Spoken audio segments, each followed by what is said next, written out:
What's good, everybody? My name is Alckemy. Welcome to the channel. Today, you and I are going to be discussing the second week of our 30-day beat challenge, which is going to be covering samples or sampling. Now, if you all know my channel, you know that 99% of what I do is actually resampling, which there is a difference. So sampling is where you're sourcing from things that you did not create, where resampling is creating different stems or offspring, if you will, from things that you create yourself, or an amalgamation between the two. So the beauty behind that is that you're in a constant world of creation, and it all, in my opinion, starts with sampling, especially if you don't know what to do.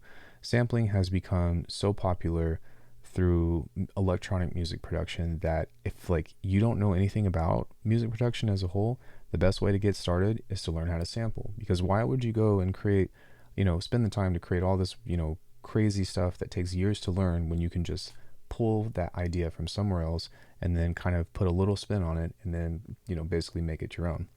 I will say there's a danger with this because you can get lazy. And I'm going to show you a couple of different ways that you can do that, but check this out. If I go and type in my awesome buddy, Zain, you'll notice that I have a few sample packs from him. And he is somebody that makes these samples. I think that he's got a lot of stuff over on Splice. I'll leave a link in the description. But what's really cool is that if you have a good place to source samples, then if you need to make a beat, especially for this week's submission, this is how easy it can be. All I'm going to do is grab a drum loop, maybe something like this. And then I am going to grab a synth. And you can see that I'm going to pick different times. It doesn't even matter. But we're going to pick 145 and this. All I'm going to do is make this double time because we are in, I guess you would say half time right now with 84 BPM. And check this out. I haven't even heard this yet, but I know it's going to work.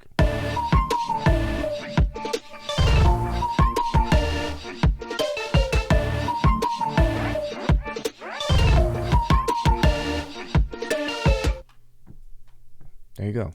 So you need to do something else. You can just do something like this to where you have an intro, something of the sort, and then maybe right here you can go repeat this part, so like a,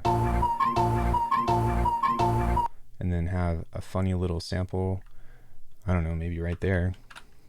We're just gonna grab a meme. Got him! Great. So we're just gonna put in the aha part.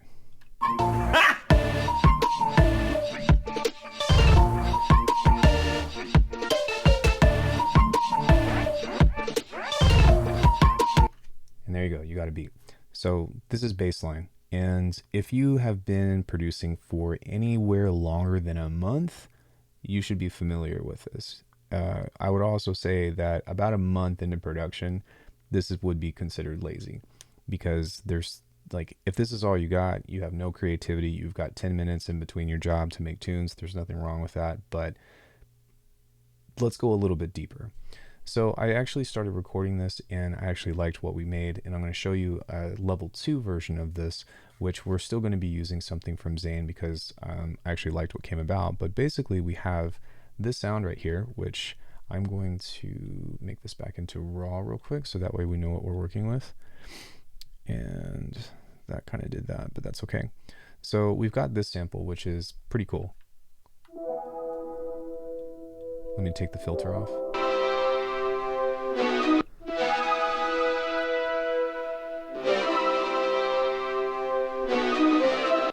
So what's really cool about sampling as a whole is that whenever you get into manipulating audio, you open up this whole new world, a whole new place you never knew.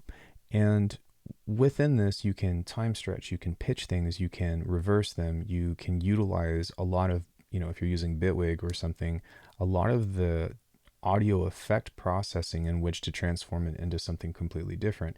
Now, I've got a lot of videos on this, and again, there's just so much to cover, so I'm going to try to be relatively efficient. But what I've done is basically just made this twice as long and pitched it down, and now we have a whole different kind of riff.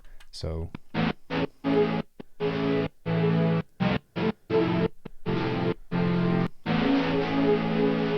sidechaining.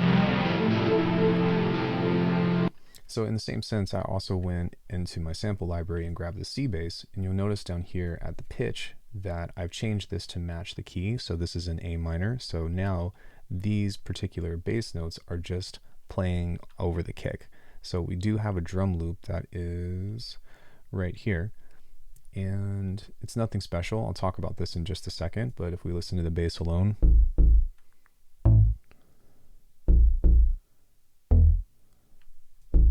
it's nothing special. So if I were to grab this loop 6, let's go ahead and find that one. I think it's this one. Okay, so if we were to start with that and we were to play this at the original tempo, it would sound like this. Not the original tempo, sorry, but what Bitwig does is it will automatically try to guess the BPM and then put it in a means that will warp to whatever tempo you have as your host. So, which that sounds pretty cool, but I didn't just want to leave it as that because that's a little bit boring. So what I did is just cut some pieces up, as you can see. Didn't really change a whole lot else. I did move my snares a little bit early to give it some groove, but now take a listen to the new drum loop that we've chopped the audio to.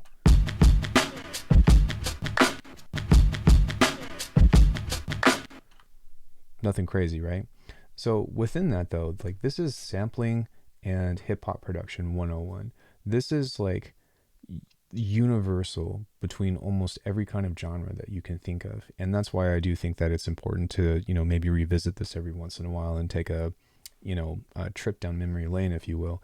But within this, we also added a couple of other things, which is a hi-hat and a shuffle. So we can just play those together. Let me just solo these two. Maybe we can even, just because I've got some OCD, just EQ some of the low out. There we go. And now together, we pretty much have our entire hip hop beat just off of one single riff, because that's all it has to be.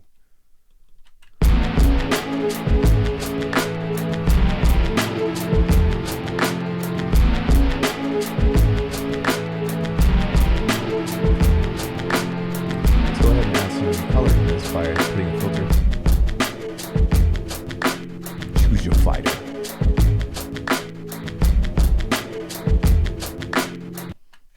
Very easy, right? And that's all this has to be, because once you have something like that, you just pick apart some pieces of this and put it as your intro. And if you want to go deeper into this, then you can actually get into the ideas of resampling, which we'll be covering for week 3. Because I think that would be the next evolution to how to do this stuff. So all of this is great, but this is all assuming that you've already got samples in your DAW. So I want to talk about some solutions very quickly about how to get sounds in here.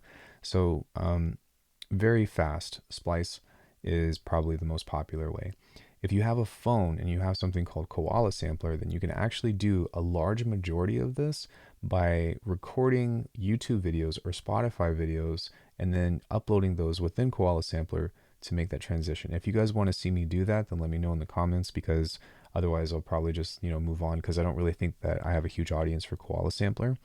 The final thing, or another thing that you can do is there's a couple of ways that you can actually record your computer audio. So I have something on Mac called Loopback. You can also use Black Hole or Soundflower to where you can get audio routed into your DAW directly. The reason why I don't do that is because I've had several instances where I accidentally made stuff line up and then it made my whole computer just go and that's why I don't really mess with that anymore. But what I do have is a very expensive box right here called the Analog Heat, and I've also got myself an iPad. And so within my iPad, I have this thing called Overbridge, and so I can just run this. Let me find the track real quick, wherever this is.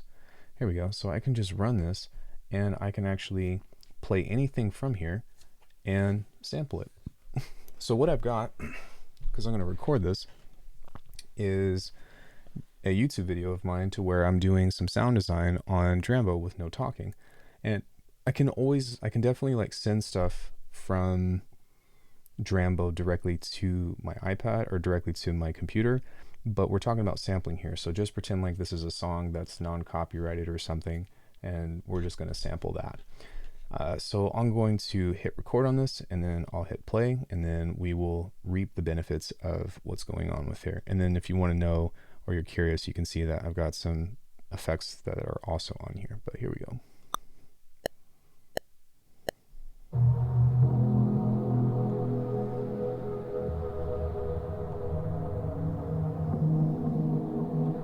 Now it doesn't look like this is actually recording, So what I might need to do in order to get the sound out of this, because that just crashed the audio anyways, no worries, is we can actually set up another resampling channel that's going to take the audio from audio 3. So we'll go audio 3 post, and we'll just leave that off, turn this engine back on. I'm going to pause this for a hot sec. We'll see if we can get this puppy back up and running. And I'm going to set this one to record. And let's see if we can make this get some magic.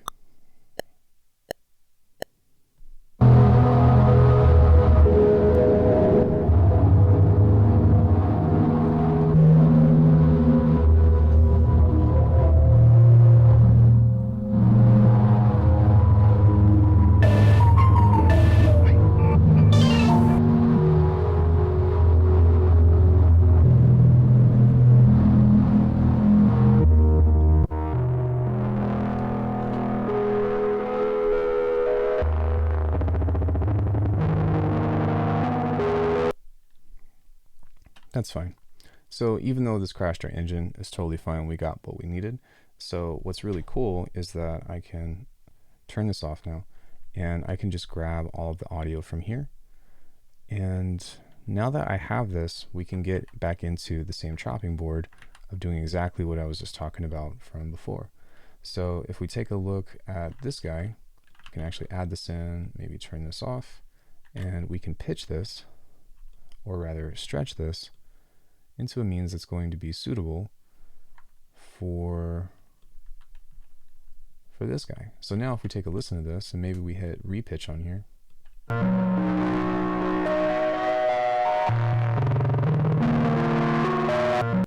or what we can do is we can take this part, because that sounds really nice, and stretch that out by 2.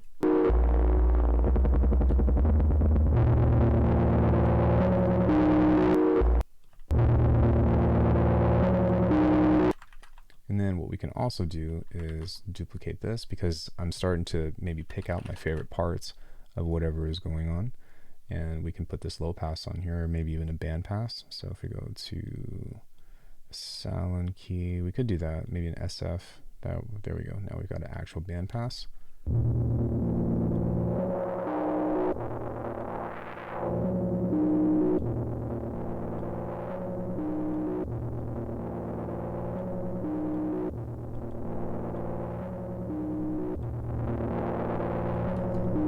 We can take out the low end.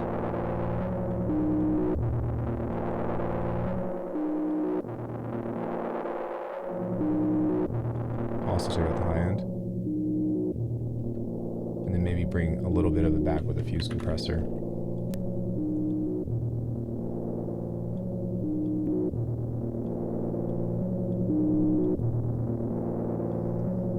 Okay, it's not really giving us much, but that's okay, because we might want to add some guitar rig to it or something.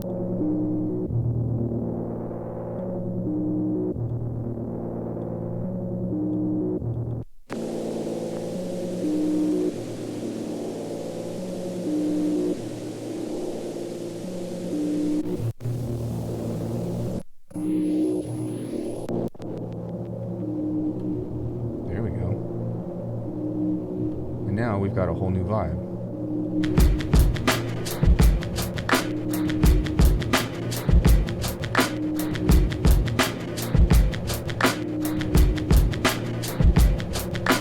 Maybe we can use this part down below or something.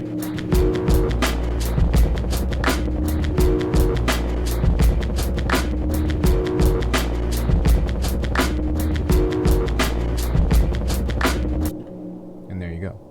The last thing that I wanted to cover is to make sure that you do not neglect the power of recording. So like I said, I already went and did this in this last video, but if we come into this guy, I'm going to turn this off for a hot sec, but check this out. I've got this thing here that's just a bunch of recordings of different claps that I used this microphone for. So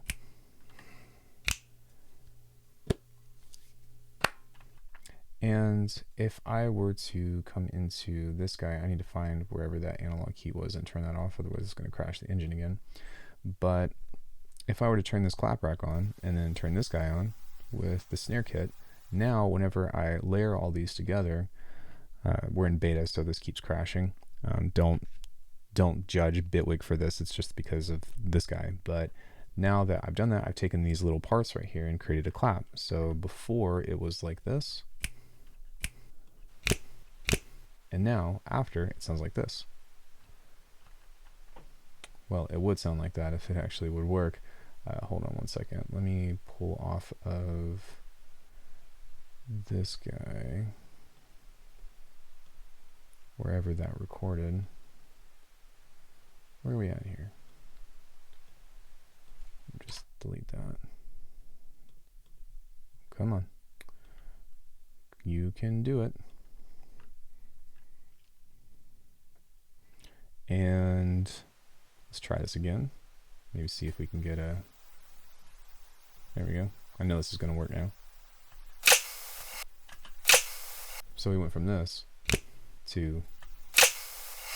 And there's a noise floor that's coming up, but once we were to... If we were to sample that or something, so say we pull that out from the rolling sampler, then we can just pull this out and turn this off. And now look, we made a very easy like jack you kind of clap. We can even kind of pull this off and make this fade in. So, and there you go. So there's so many different avenues of sampling. I apologize for the technical difficulties from before, but as you can see, this probably should be the easiest week because this is where we go back to the beginning. This is where we refine. And you can sample anything. There's so many different ways to do this. And there's so many tools that are samplers and stuff, and they are mad popular.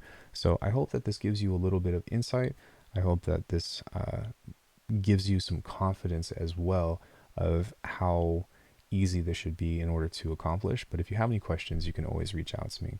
And if you are into resampling and stuff, then I would suggest that you check out the presets that I have at alchemy.com because they will give you so many shortcuts. They will alleviate so many things that I was talking about before of having to make stuff on your own. And the way that I've designed it is that every time you open up those patches, they will be unique. But we will be talking more about that next week in the first place. So anyways, thank you all so much. I hope that you learned a thing or two about sampling. And if you have any questions, hit me up. I will see you all either tomorrow or in the next video. Bye.